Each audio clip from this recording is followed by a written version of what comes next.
Phoenix's housing market didn't slowly cool down. It snapped. Prices that once felt unstoppable are now sliding fast. Sales are drying up, and entire neighborhoods that symbolized easy money are suddenly flooded with for sale signs no one wants. Homes that sparked bidding wars just a few years ago are now sitting untouched for months, while desperate sellers cut prices again and again and again. Behind the scenes, Arizona's leadership is under pressure. Phoenix was supposed to be the proof that growth, migration, and demand could keep prices rising forever. Now that story is breaking apart, because if Phoenix, one of America's fastest-growing boom cities, can fall like this, what does that say about the rest of Arizona?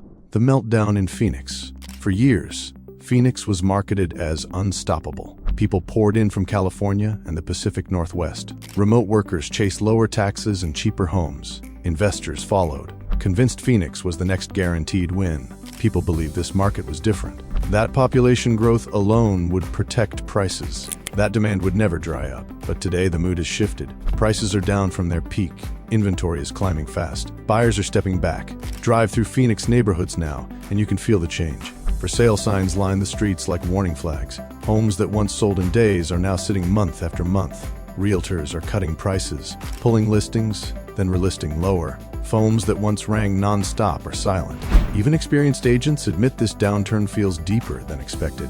One local agent summed it up bluntly: this market feels frozen. From boom city to investor playground. To understand Phoenix's collapse, you have to remember how extreme the boom became. Just a few years ago, Phoenix turned into a housing obsession. Investors bought homes in bulk. Entire neighborhoods were snapped up as rentals. Buyers waived inspections just to compete. Homes stopped being places to live. They became numbers on spreadsheets. Politicians pointed to Phoenix and said this was smart growth. Fast, efficient, profitable. But beneath the excitement, warning signs were everywhere. Prices surged far beyond local wages. Families were priced out. Entire communities shifted from residents to renters. Phoenix became heavily dependent on investors, and that made it fragile. The turning point. Then the conditions changed. Interest rates climbed. Cheap money disappeared. Risk suddenly mattered again. Buyers vanished almost overnight. Deals collapsed. Financing fell apart. People who agreed to buy at peak prices realized something terrifying. The homes they committed to were now worth less than what they had promised to pay. Listings flooded the market. Investors panicked. Confidence evaporated. The same buyers who once bragged about Phoenix's infinite growth quietly backed away, and the bubble began to deflate. Then it popped. The numbers don't lie. The data out of Phoenix tells a brutal story. Prices are slipping year over year. Sales volumes have dropped sharply. Inventory keeps rising month after month. Homes sit longer. Discounts grow deeper.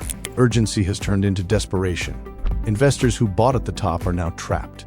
Mortgage payments surged under higher rates, while rents fail to keep pace. For many, the math no longer works. Some are selling at a loss. Others are holding and bleeding cash every month. Local homeowners aren't spared either. Families who stretched themselves thin during the boom are watching their equity disappear. The psychological shift across Phoenix is severe. When the investors fled, the exodus didn't happen all at once. First came delayed closings, then canceled deals, then silence.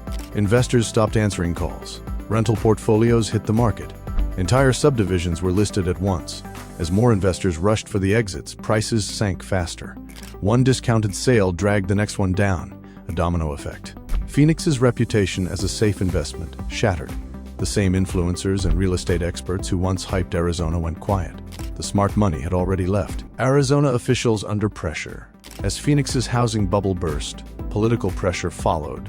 Reporters began asking uncomfortable questions. How could this happen in one of America's fastest-growing states? How could a market built on migration and demand unravel so fast? State leaders pushed back. They blamed interest rates, national economic forces, negative media coverage.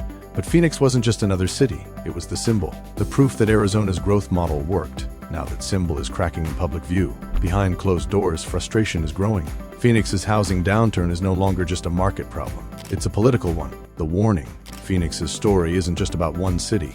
It's about what happens when belief replaces fundamentals, when speculation replaces stability, when everyone assumes prices can only go up. Phoenix believed it was protected. It wasn't. And now the question hanging over Arizona and the rest of the country is impossible to ignore. If Phoenix's housing bubble can burst like this, who's next? Call to action. What do you think happens next for Arizona real estate? Is Phoenix the warning? or just the beginning? Let us know in the comments.